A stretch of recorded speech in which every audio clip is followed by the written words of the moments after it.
Good morning and welcome to our first look at the C5X by Citroen. Completely new car. And you can go for a 1.6, which is 4-cylinder, come with an 80 kilowatt electric motor. So you get great economy. We can certainly see the new design language that we saw on some of the models last year. The curvature here, the addition of chrome. And one interesting thing is how many times you'll see the Citroen logo inside the vehicle. We've got a 360 camera, aggressive styling and LED lights. They're automatic and they've got high beam assist. Lots of safety on this, including AEB. You've got adaptive cruise, so you've got your convenience and parking sensors all around too. It's a fair old beast of a car, but the thing is, it's done in such a way that the proportions look rather impressive. The sloping roofline.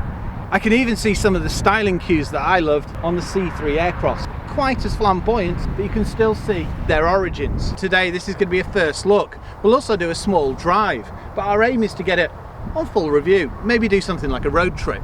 I do love the two-tone, especially with the black roof, and there's a fair palette of colours to choose from. Power folding door mirrors and keyless entry. Straight away you can see premium materials and Citroen logos throughout. That reminds me of the way that Jeep do it. Look at this. Lovely padded area and a decent door pocket. And you've got a grab handle. It's quite low slung, but that doesn't make it a challenge to climb into. Very futuristic cockpit. Some lovely design cues and lots of rotaries. Switchgear feels amazing. Big infotainment screen. Down here you've got a few shortcut buttons. I have to work out what some of these are, but I can see a heated steering wheel and you've got your power tailgate. Ah, interesting. Must be able to tow because you can adjust your headlamp height here. Ooh, nice solid clunk. I love this colour scheme. The mix of materials. Everything's soft touch. I suppose it's like classic design language. Even the colours, but it works extremely well. Supportive, comfortable seats and perforated. Likelihood is it's vegan leather, but it looks rather impressive. It's almost like snake skin. All this really makes this Citroen stand out.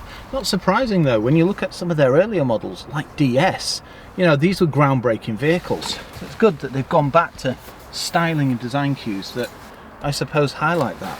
Padded armrest in the middle, which gives you a perfect driving position. We've got reach and rake, and at 6'3", well, decent headroom. Heated seats. Look at the colour around this. It's good to see that Citroen have kept things like rotaries, so pretty much everything you operate in here has one of those, or a shortcut button. Everything's nice and simple, straightforward to use. On the cluster you can see your battery, you can see the range, so it does have an electric mode. It's a pretty big cabin. One trend we are seeing is the infotainment screen's got bigger, but the cluster's got smaller. But that makes perfect sense because here you can see what your powertrain's doing. We've got some rather nice diamond cut alloys. And I've also noticed you've got this funky styling down the side, and we've got doors that cover the sills. This is the perfect family vehicle. It's not got the highest ride height, but you can still traverse, say, muddy trails. Case in point, we're sat in a field. Door opens nice and wide, and it looks simplicity to climb into. Now in the back, ooh, this is soft touch too.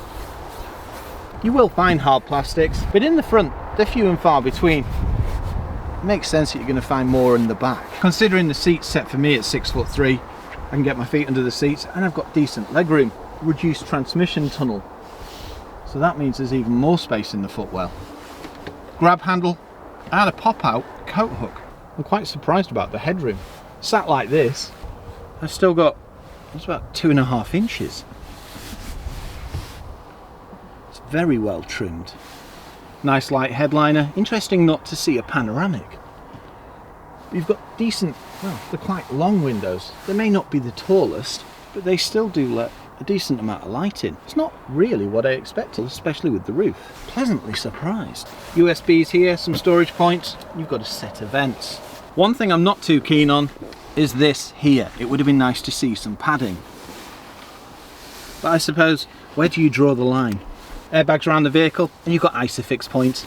The thing about making a large family car like this is how to get the rear so it doesn't look I suppose, cumbersome. And they've done a rather nice job. The sculpting of the rear lenses, this sporty little rear spoiler. You've got your reversing camera and your parking sensors. Look at some of the styling here. Even that's similar to the Citroen logo. All in all, it's a great family car.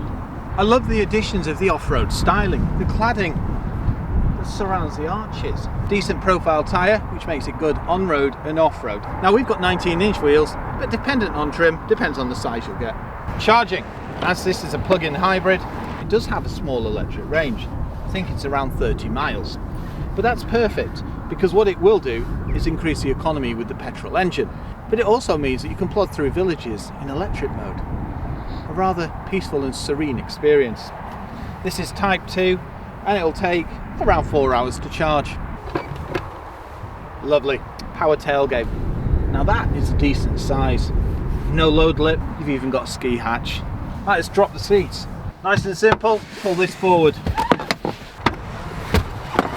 Doesn't lay entirely flat, but it's pretty close.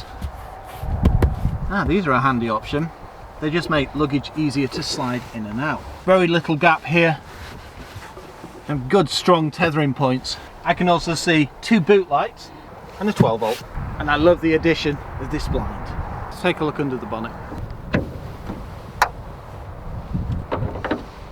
I did expect struts, especially on a vehicle that's around 30 grand. You can see we've got a PureTech engine, and it's nice and easy to see where you top up your fluids. Welcome behind the wheel of the C5X. Under the bonnet we've got a petrol engine coupled to a hybrid system. And you've got an 8-speed ET. Ooh, I like this.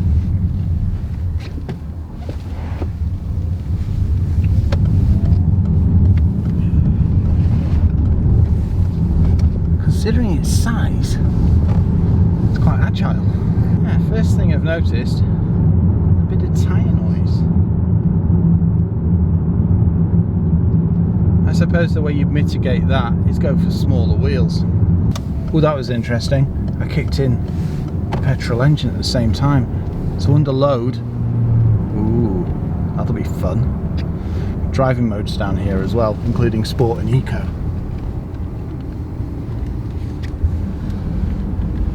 Corners rather well. Nice direct steering. And considering its size, there's not as much body roll as you'd expect. So let's put it in Sport.